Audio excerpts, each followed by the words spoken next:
L'année dernière, l'organisme Au cœur de l'île a reçu du gouvernement du Québec une subvention de 150 000 $ pour un projet de sensibilisation à la violence conjugale.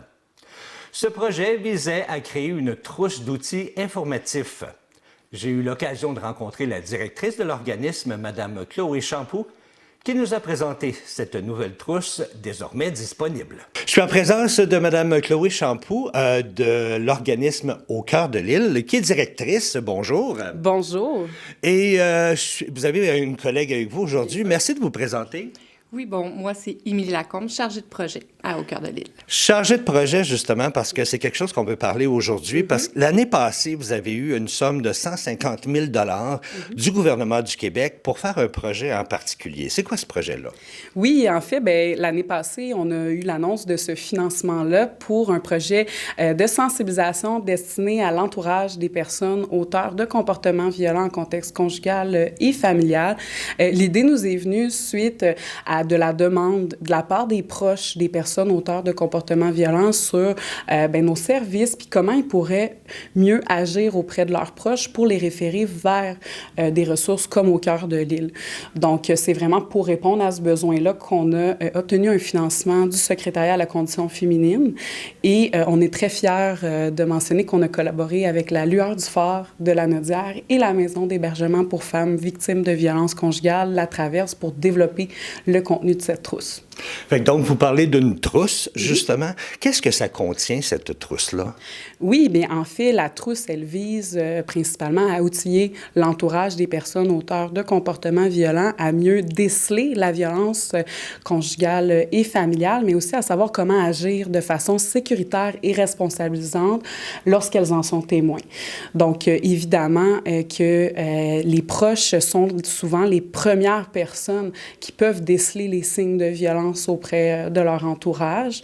Donc, de savoir comment intervenir de façon sécuritaire et responsabilisante et accompagner finalement leurs proches qui seraient auteurs de violences vers les ressources adaptées, par exemple comme Au cœur de l'île, on pense que ça fait partie de la solution, en fait, parce que les proches ont également un rôle à jouer dans la prévention de la violence conjugale et familiale.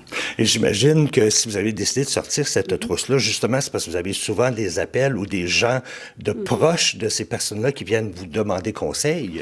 Oui, absolument.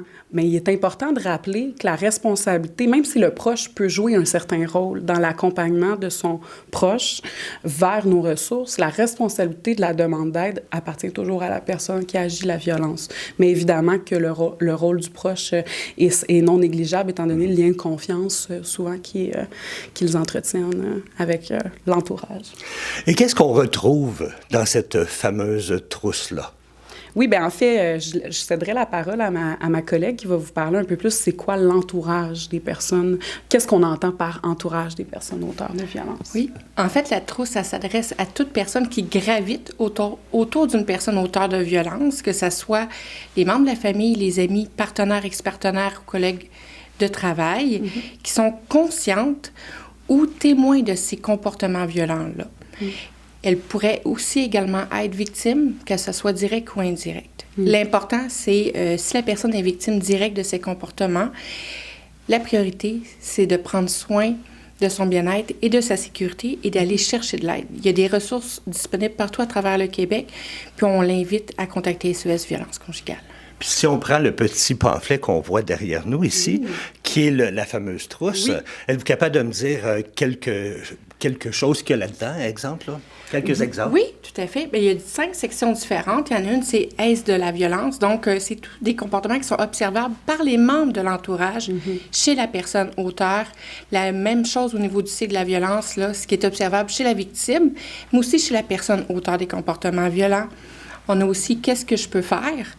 Donc, c'est comment accompagner la personne pour aller chercher de l'aide, comment lui parler de mes inquiétudes face à ses comportements. On parle aussi des services d'Au cœur de l'île, donc étape par étape, tout le processus au travers de nos services. Il y a une section, c'est quoi faire si tu es inquiet. Et là, on adresse vraiment les situations à risque. Donc, si je suis témoin de comportements violents, si la personne auteur a des idées suicidaires, s'il y a un risque homicidaire sur une autre personne ou s'il y a de la maltraitance envers un enfant. Puis la dernière partie, et non la moindre, c'est comment prendre soin de moi comme proche. Qui est important. Fondamental. Là, je vois que vous avez une version papier. Est-ce que c'est seulement disponible en papier ou en numérique aussi? En fait, on a les deux. Présentement, on a 1500 copies papier disponibles, puis on a aussi la version numérique qui est disponible sur notre site Web. Notre stratégie de diffusion vise la région de la Naudière. Okay. Par contre, la trousse numérique est disponible pour tous à travers le Québec. Qui est une bonne chose. Absolument. Si quelqu'un veut se procurer en papier, à quel endroit il peut le trouver? En fait, ils peuvent nous appeler directement au bureau ou nous envoyer un courriel. Nos coordonnées sont disponibles sur notre site Web également. Merveilleux. Puis on va écrire le site Web dans le bas, comme ça, de l'écran. Comme ça, les gens vont pouvoir au moins télécharger numérique. J'aimerais, en terminant, que vous nous parliez un petit peu en tant que directrice, même si on a fait une émission ensemble l'année dernière, j'aimerais que vous rappeliez aux gens votre organisme. C'est quoi le but principal de l'organisme et à quoi il sert et comment vous faites pour aider ces gens-là?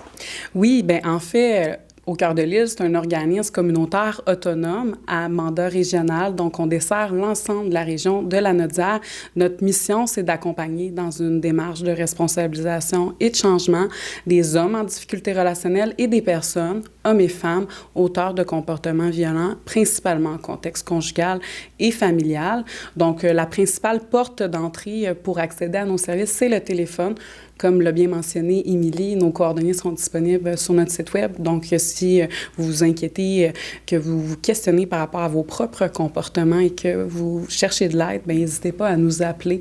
On a un accueil, une approche de non-jugement. Donc, c'est des intervenants qui répondent au bout du fil puis qui vont pouvoir là, vous accompagner dans votre démarche. Fait que donc, le téléphone, c'est autant disponible pour ceux qui ont des problèmes de comportement violent et aussi pour les proches. Bien, en fait, évidemment, si des proches nous contactent pour avoir de l'information concernant nos services, ça va nous faire plaisir de prendre le temps avec eux, mais on n'a pas de service spécifiquement dédié aux proches. Mais grâce à la trousse de sensibilisation et d'information, maintenant, notre équipe est mieux outillée pour accompagner l'entourage vers les bonnes ressources, mais cette trousse-là va être également déployée partout à travers la Naudière. Émilie va faire des présentations de services dans les organismes communautaires de la région, mais également dans les institutions plus larges comme les corps policiers et le Centre de santé et services sociaux de la Naudière. Très beau projet, très belle initiative, puis on vous souhaite que ça rejoigne le plus de monde possible, le plus de monde dans le besoin. Alors, merci beaucoup pour ça, puis on vous souhaite une belle continuité à vous deux. Merci, Dani.